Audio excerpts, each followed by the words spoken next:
আমার এখনও মনে আছে, ঈদের সময় আমরা বার্গার কিনতাম। আমরা একটা বার্গার কিনে পুরো পরিবার সবাই ভাগ করে খেতাম। এটাই ছিল আমাদের ঈদ। আমি আমার বোনের টুকরার দিকে তাকিয়ে থাকতাম, কারণ মাঝখানে টুকরাটা ছিল সবচেয়ে বড়। অনেক বাচ্চারা প্রথম টুকরাটা চায়, কিন্তু প্রথম টুকরাটিতে তো শুধুই রুটি। এখানে আসল কথা হলো, আমাদের বাচ্চারা এসব জানে না। তারা এভাবে বলে, আমি আমারটাতে চিজ চাই, আমারটাতে মেয়োনিজ চাই। কেউ বলে আমারটাতে চিজ না, পেঁয়াজ চাই। আমার বাল্যকাল আর তাদের বাল্যকাল একরকম নয়। তারা কষ্ট দেখে না। যখন আপনার টিনেজ বাচ্চা বলে, আমি ঠিক শিওর না কোন কলেজটাতে ভর্তি হব, কোন গাড়িটা যে পছন্দ করি, আপনার হয়তো তখন মনে পড়ে, ভাই আমি পাবলিক বাসে ধাক্কাধাক্কি করে কলেজে যেতাম, সকালবেলা পত্রিকা বিতরণ করতাম, কাজে 3 মিনিট দেরিতে পৌঁছানোর জন্য চাকরি হারিয়েছিলাম, আমি কোনো মতে টিউশন ফি দিতাম, বাসায় নিয়মিত বাজারও থাকতো না। আর আমার বাচ্চারা এখন বলছে তারা শিওর না কোন গাড়িটা কিনবে। আপনার মন চাচ্ছে দেয়ালে নিজের মাথা ফাটাতে, কারণ আমাদের বাচ্চারা মনে করে তাদের তো এমনিতেই সব কিছু পাওয়ার কথা। তারা কৃতজ্ঞ হওয়ার মানে বোঝে না। এভাবে কারো পক্ষে কৃতজ্ঞ হওয়া সম্ভব নয়। আমাদের উচিত আমাদের বাচ্চাদের টাকার মূল্য শেখানো। তাদেরকে উন্নত জীবন দেওয়ার মানে এই নয় যে তাদেরকে ভালো মানের অ্যাপার্টমেন্ট দিবেন। আপনি হয়তো অতিরিক্ত দিয়ে তাদের ধ্বংস করে দিয়েছেন। আপনার বাসা যদি খেলনায় পরিপূর্ণ থাকে আর তারা শুধু আরও নতুন নতুন খেলনা চায়, 2 দিন আগে কিনে দিয়েছেন সেটা ময়লার বাক্সে, তাহলে এই সব শেখার মানে কি? এই তিলাওয়াতের অর্থ কি? আনিশকুরুলিল্লাহ মানে বাবা হিসাবে আপনাকে কৃতজ্ঞতার জীবনযাপন করতে হবে, এবং আপনি আপনার সন্তানকে কাজের গুরুত্ব বোঝাবেন, রিজিকের গুরুত্ব বোঝাবেন, তাদের যা আছে তার গুরুত্ব বোঝাবেন। তারা যেন যা নেই তা নিয়ে অসন্তুষ্ট হয়ে না থাকে। ঈদের সময় বাচ্চারা ধনী হয়ে যায়। এই সময়টা ছিল আমাদের বাচ্চাদের কৃতজ্ঞতা শেখানোর একটা সুযোগ। কারণ রমজানের আয়াতের শেষে আল্লাহ কি বলেছেন? যেন তোমরা কৃতজ্ঞ হতে পারো। তুমি কত পেয়েছো? তারা একজন আরেকজনকে এভাবে জিজ্ঞেস করে, 2000 টাকা, আমি পেয়েছি মাত্র 1500 টাকা। আমরা দেয়ার পজিশনে নেই, আমরা শুধু নেয়ার মধ্যে আছি। আমরা আমাদের ছেলে মেয়েদের রাক্ষসে পরিণত করে ফেলেছি। তাদেরকে শুধু ভোগ করা শেখাচ্ছি, আর তাদের চাওয়ারও কোনো অন্ত নেই। আর যখন তাদের কোনো দাবি পূরণ করার অবস্থা না থাকে, আমি এমন অনেক পিতামাতার সম্মুখীন হয়েছি যাদের বাচ্চারা তাদের নিকট এভাবে দাবি জানায়, অবশ্যই আমাকে আইফোন কিনে দিতে হবে। পিতা বলে, না, পারবো না। বাচ্চা তখন বলে, তাহলে আমি আত্মহত্যা করব। তাদের তখন আমার কাছে আসতে হয়েছিল। নতুন আইফোন না পাওয়ার কারণে তারা এমন থ্রেট দিচ্ছিল, কিংবা বাসায় ওয়াইফাই নাই এজন্য এমন করছিল। এটা কৃতজ্ঞতার সম্পূর্ণ বিপরীত আচরণ। আর এমন আচরণ হলো আল্লাহর সাথে এক ধরনের শিরক।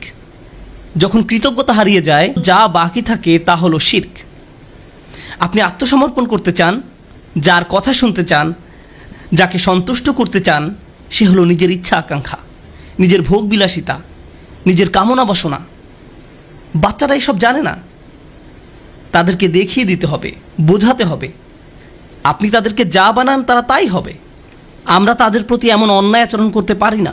আপনার টাকা আছে বলেই যে তাদের সব দাবি পূরণ করতে হবে এমনটা নয়। অবশ্য বিপরীত অবস্থাও আছে।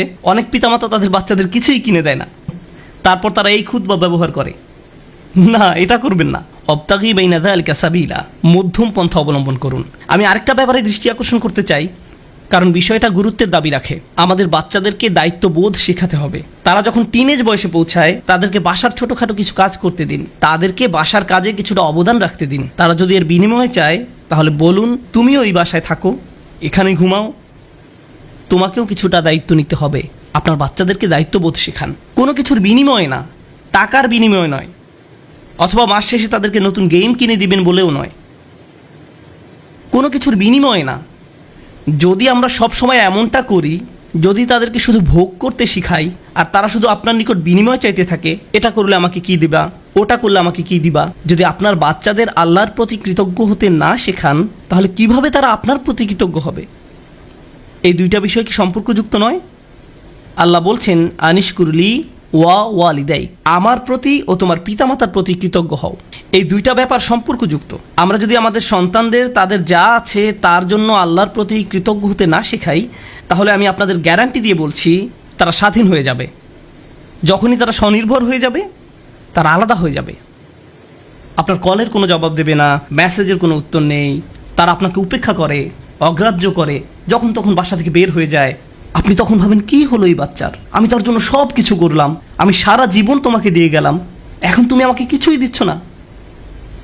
হ্যাঁ, কারণ এখন আর আমার আপনাকে প্রয়োজন নেই। আপনার কি প্রয়োজন? আর আমি স্বাধীন, ওই লেনদেন তো শেষ হয়ে গেছে, ধন্যবাদ, বাই।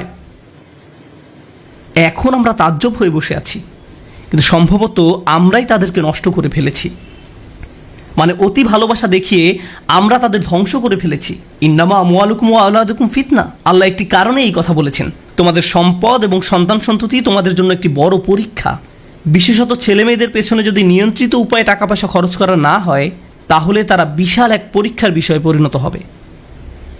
মাঝে মাঝে বাচ্চাদের কোনো কিছু কিনে দেওয়া উত্তম, মাঝে মাঝে তারা যা চায় তা না দেওয়া উত্তম, মাঝে মাঝে তাদের থেকে দূরে সরিয়ে রাখা উত্তম।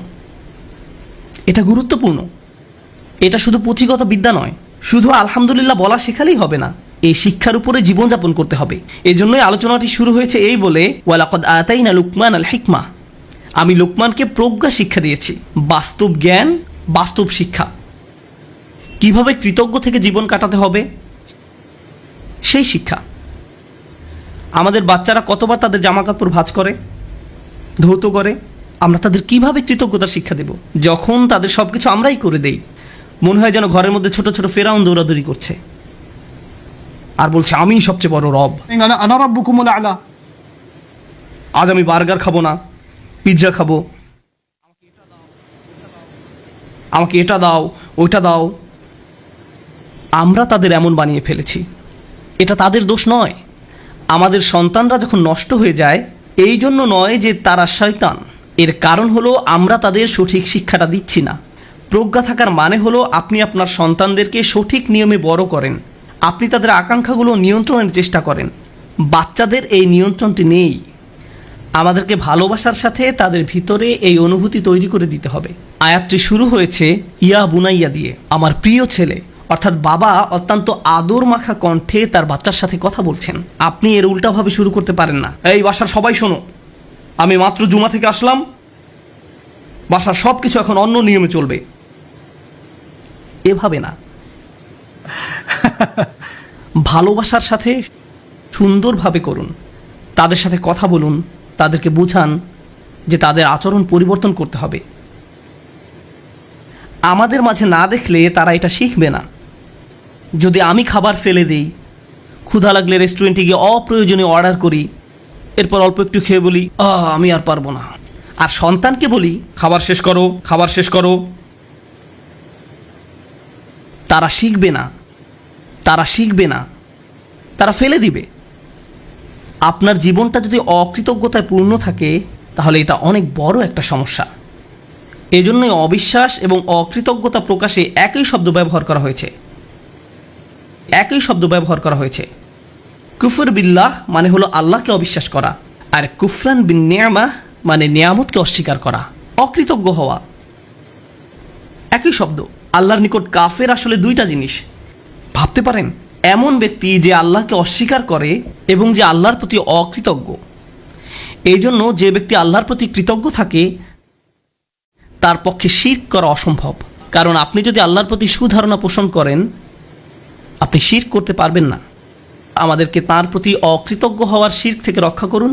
আল্লাহ আযজা ওয়া জাল্লা আমাদেরকে কৃতজ্ঞ থেকে জীবন পার করার সামর্থ্য দান করুন এবং আমাদেরকে সেসব মানুষদের অন্তর্ভুক্ত করুন যারা তাদের সন্তানদেরকে কৃতজ্ঞ হওয়ার শিক্ষা দান করে। বারাকাল্লাহু লি ওয়া লাকুম। আসসালামু আলাইকুম ওয়া রাহমাতুল্লাহ।